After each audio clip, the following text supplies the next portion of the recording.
mapapalakat mo ako ngayon. Magandang hapon sa iyo, brother.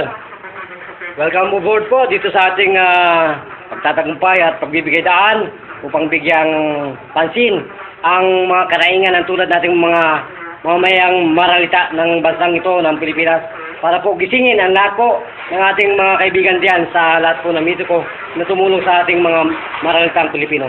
So ano po ang tinawag at nagkaroon po kayo ng lakas ng loob para po subukan ang likod bayang ito ni Brother Tony Falcon. Ano po ang naging karamdaman? Okay naman, okay na. Ano po ang okay na?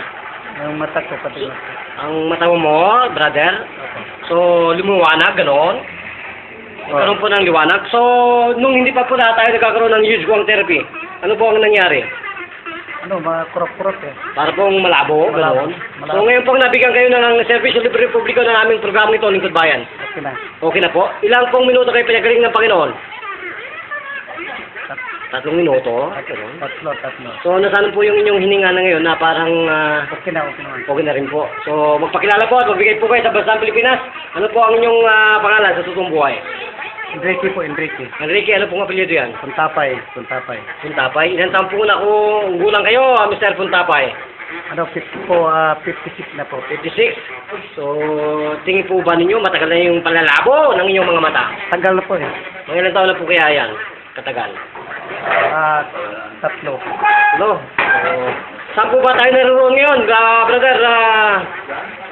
Sa oras na to, ano pong barangay ito? Sagana.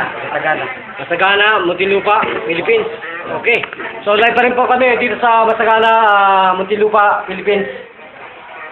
Nagbabati ka para sa Lingkod Bayan. Bilang kakasamang Tony Falcon. Ito po ang ating mga sumusubok sa ating pong kakayanan ng ating programa ito, Lingkod Bayan. Naniwala ka ba sa Panginoon, brother? Gano'n po. Papaalam po, Brother Jun. Bilang kakasamang Tony Falcon. Hindi ko masarap ko saan ba?